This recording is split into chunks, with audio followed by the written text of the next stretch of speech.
This program is brought to you by Connie Doto of Connie Doto Realty Group, 119 Pleasant Street, Methuen.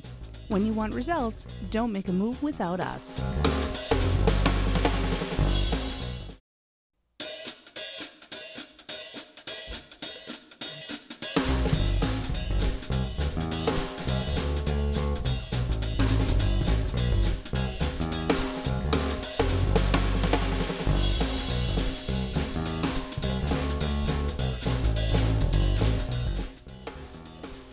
Welcome to the third episode of Doto Realty View.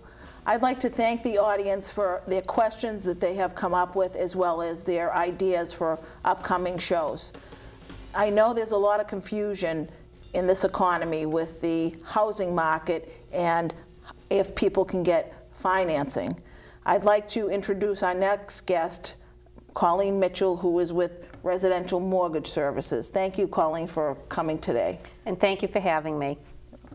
I know the media is really, they are drawing a bad picture on, mortgages and the housing market. And we know that there's fact and fiction to that. I mean, as we know, people are selling houses and buying houses. So one big thing is the question of mortgages. What's your idea, or, what's the truth or fiction on mortgages? Well, I mean, the real estate market is actually very good. Our company closed last month alone $100 million in business, which would tell me that there's not a shortage of getting financing, nor is there a shortage of homes. So that is fiction. If somebody were to start to look for housing, as we know, we have people that are selling or buying a home, what is it that they would go about? I know you're going to interview somebody later, but just a quick response on that. Well, the first thing you should do is look at your credit. Everything is based now on your credit. And you can get financing if you have decent credit. And there's all different criteria, but a lot of people don't really want to deal with it. They always say, oh, my credit's good, and they really don't know. But even if they have blemishes on their credit, that's not going to, rule them out for getting financing. That's what we're here for. And I can help them. I can do a credit analyzer, and if there's something they have to fix, I can help them with that and get their score where they need it to be. So that's the first step. Is it hard to get financing for a condominium? The tough part with condominiums are a lot of them, with first-time home buyers especially, they want to make sure they're FHA approved. While there have been a lot of condos in the past 4 months that have expired their FHA condo project approval. And HUD has changed a lot of the requirements to get them approved again. And I've been trying to get a condo project approved for 6 months, and it's gone nowhere. So yes, but if you can go conventional, you have other options. If you put 5% down, you can go conventional, and then you don't have to worry about the condo project approval for FHA, as long as it meets Fannie Mae requirements. And there's mass housing, that's also another option, and that's with 3% down. So you can get them. You can get financing for condos, but there's a lot of different quirks to them about investor ratios. If you're buying in a project that has a lot of tenants, you're going to have an issue with getting financing for that, because the owner occupancy to investor ratio is going to exceed Fannie Mae guidelines. I know I come in encounter with a lot of different buyers, and you talked a bit about FHA. If you could go over what the difference is between an FHA loan and what that stands for, what conventional is, what's mass housing. I mean, people need to know the different options out there. So if you could briefly kind of break that down. Okay, FHA, there is a minimum. It's not a lot of people use it for first-time home buyers. You don't have to be a first-time home buyer to use FHA. The minimum down payment for that is 3.5%. That can be a gift. That's a good option for first-time home buyers. Mass housing is also another option. That is with 3% down. You have to have certain credit criteria for the 3% down program. Their minimum credit score is a little higher than FHA. FHA, your middle FICO score has to be a 640, and with mass housing, I believe it's 660. So there's that. Conventional is 5% down.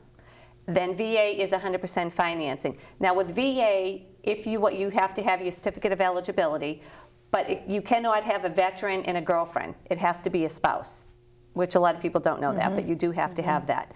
With FHA, the difference is there's a mortgage insurance premium that they roll into the loan, and they've changed so much. They've reduced the mortgage insurance premium, the initial premium, but then they've increased the monthly MI. And that's gone up, I'd say, in the last year, probably 3 times. You made just for purposes, MI? Mortgage insurance. If you do not have 20% down on your home, you will have what's called mortgage insurance. And they will automatically get rid of it at the 78%. Even though it's 20%, with FHA it's 78%. So they will do that. But there's there's so many different programs, and we can get someone into something. I always look to see what is going to best suit them. And I always like to give people options. I don't like pigeonhole them into one particular product. With a lot of the properties out there, I mean, you know, we have a variety of inventory out there, from new construction to existing to some houses that are rehab that need some work. I know that there's a few that I've done with you is the 203K loans. You may want to talk a bit about that. The 203K program is a definitely underutilized product. And I think with selling real estate, you have to have a product to sell. And a lot of people that are looking at homes, and I think the HGTV people go in and they want the stainless steel, the granite countertops. They like the house, but they don't like the kitchen or they don't like the bathroom. This program allows for them to do the work on the home, and the money's, you know, you can get it cheaper than you would if you would, you know, to save you money, and it would take you longer. You can do it at the closing. Now the difference we have, there's 2 different types of 203Ks. There's a streamline, which will allow you up to $35,000 to fix the house. The full-blown 203K is over and above that. Now with that, you have to have a HUD, when you get over the $35,000, there's more criteria. You have to get a HUD inspector to come out and inspect the property, and the bank actually looks at his inspection. I mean, it means a lot to the bank, and he goes through everything. I mean, from the heating system, and he has a report, but it's a good program. They allow, and with the 203K, they allow the contractor, you have to have a licensed contractor, so a homeowner cannot do the work himself. It has to be a licensed contractor. He has to have liability insurance. And that's important too. You want a contractor that has insurance coming onto your property. But it's a great program. I've probably done 30 of them this year, and a lot of them with your office. Right. Which, you know, they are definitely a bonus to people, like you said, that want to put their own finishing touches on a home. It's a perfect way to go. Another term that we keep hearing a lot about is short sales. I mean, just to, you know, kind of educate the community on somewhat, just a brief summary. It's a whole show that we can do on short sales, but just to a short sale actually is just when a person sells their home, it's basically shorting the payoff. If they owe $150 and they sell it for $120, that is a short sale. There's a whole process, you know, because you've done them or you've had them done. It takes a lot. It can take a really long time. But doing a short sale is not a bad thing for a person. If someone has a short sale and said, am I ever going to be able to buy another home again? Yes, you can. They require, with FHA, it's 3 years. If you had an FHA loan, they require 3 years from the discharge date, from the payoff date. Conventional, it's 4 years, and if you put 20% down, as long as you get a approved eligible, you can do it. The benefit is if you can try to, when you're doing a short sale, be current with your mortgage. You know, you don't want to go behind. And a lot of the banks will say, we can't really deal with you unless you're delinquent in your mortgage. Don't go delinquent if you don't have to. If you can't do it, then you have to do what you have to do. But now, is it that if you did a short sale, you could purchase a home? Yes, you could. Depending upon what type of, you can purchase a home after a short sale, but there's certain criteria depending upon the type of loan that you had. What the criteria is for the investors. When I'm talking investors, I'm talking about like the Chases, the B of A's, the investors have certain requirements, but you can buy a home, so it doesn't mean it's not the end of the world if you do a short sale. You talked a bit about mass housing, 3% down. Yes. Mass housing actually is a good program too. They have a lower monthly MI rate. They have the right rate program. There's a lot of different programs within mass housing. If you don't know where you fall into when you meet with your loan officer, you just ask them, what products do you have that I may fit into? But you have to find out sooner or later, and sooner is better than later. Any other, I mean, I know that, like you said, there's a lot of different loans, and you try to see with a particular person, what their situation is to fit them in on them. I mean, you kind of mentioned FHA, Mass Housing, VA, 203K. Out of them, I mean, which is the toughest to get financing for? Financing for, I'd say the toughest is VA, because you have to be a veteran. Not everyone is a veteran, but I mean, they're actually, you know, depending upon your loan officer. I mean, if you know your products and you know how to structure a deal, then you can structure a loan, you can get it. I think the biggest thing people have is, how can I come up with the down payment? There is, in Lawrence, Methuen, they have down payment assistance programs, which is also, and I know you always tell people, look into that if they need some help with the down payment. And a lot of the lenders will allow that, you know, the secondary financing with, you know, with with the city of Lawrence or the, you know, the town of Methuen. You just have to find out about that. And as you said, people can get gift money. If FHA will allow 100% gift. With gift, you have to make sure that the people had the money to get, and that's a whole process as well, just explaining the gift. You can't just write a check and hand it to them saying it was a gift. You have to make sure the people had the money to gift you, and it has to be a family member. So, but that's a good thing that you can have. Parents do a lot all the time for their children, you know, giving them a gift to buy their first home. And that helps them. And you have to make sure your ratios, you can't have, you know, $1 million in credit card debt and want to buy a home. Everything has to fit into like a square little peg. You just have to make sure everything works. I know, sitting down with people who are first-time home buyers looking for a home, and they say, oh yeah, I want to buy a house for X amount of dollars. Obviously, we have them speak with the loan officer. I mean, how do you gauge, you know, people want a $500,000 home, and they really should be at a lower rate depending on their income. I mean, right. When I qualify, I mean, I know what I do. When I qualify people, I look at the first thing you have to get is their tax returns and pay stubs. People will say, especially self-employed borrowers, people will say, oh, I made, you know, $50,000. But that's really not what they made. Self-employed, they've deducted all of, you know, they've written everything off and they're down to 10. Well, you can't do that. And you have a comfort, people have a comfort level. And they have to buy within that comfort level.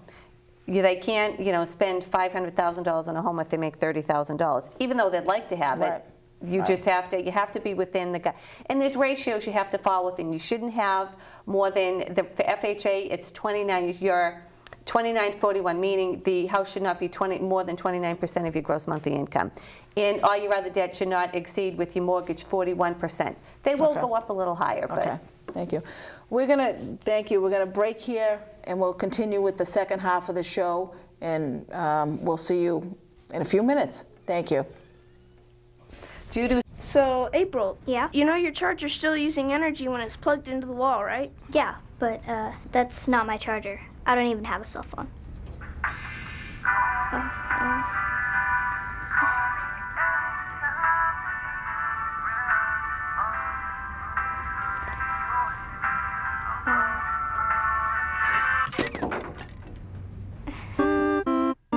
Millions of kids are using their energy wisely. What's your excuse?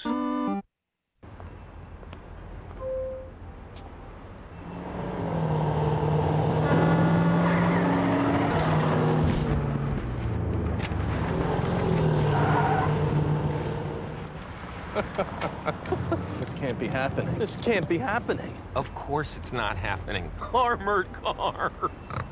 Listen, having money isn't about luck. Make your own coffee, save $1,000 a year. Feed me. Feed the pig. Welcome back to the second portion of the Doto Real Estate View. We're here talking about mortgages, and we have Colleen Mitchell here from Residential Mortgage Services, and we have Joe Pelletier here who's thinking of options in the home market. So if you'd like to start with some of your questions for Colleen, that would be great. Okay. Thank you for joining us. Thank you for having me. My first question is, I decided I wanted to buy a house. Do I come talk to my realtor first? Do I talk about getting a loan first? Do I shop for the loan? How does that, what's the best way to go with that? The first thing, if you're thinking about buying a home, which is a good thing, it's a good investment, you should be pre-approved. Because dealing with the real estate agent first, what if you think everything's great, you find a house, you get your heart set on it, and you get declined? So to me, you'd want to put that first. Plus, the brokers really want you to have a pre-approval to begin with because they don't want to take you out knowing you can't do anything. So you're doing the right thing by doing that first. Okay. If I may interject here, I mean, one thing, as Colleen said, one thing, if you did come to a real estate, to my office, I would say, we need to sit down and get pre-approved.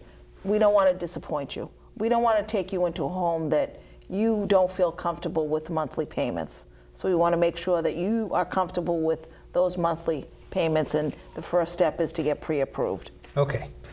Pre-approval. Never done pre-approval. How much does it cost? How long does it take? Well, it doesn't cost anything. It's just time. And Okay. it should not really a pre-approval and a commitment are two completely different things.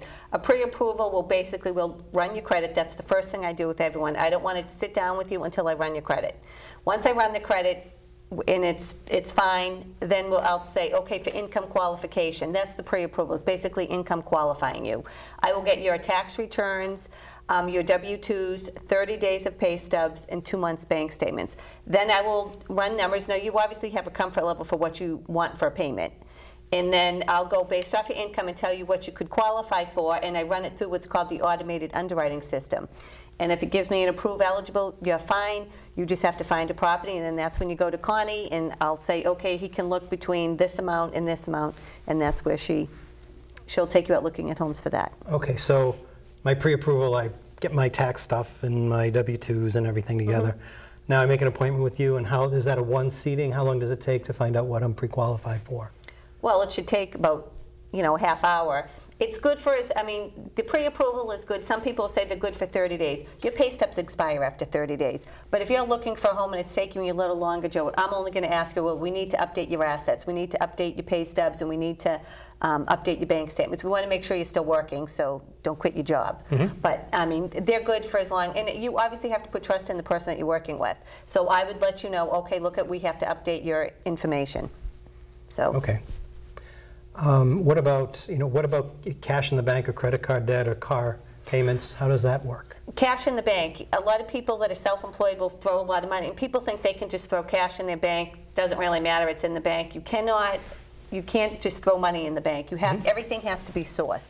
The investors of these loans look at everything. They go through these files after they're sold with a fine-tooth comb. Oh, I'm sorry. I wasn't saying all my friends throw in a bunch of money and give me this crazy loan. I was suggesting I've been saving for a house for a long time, and that money's there. Okay, that's good. It hasn't, it's like didn't show up in 2 weeks. It's been there for years. Well, that's good.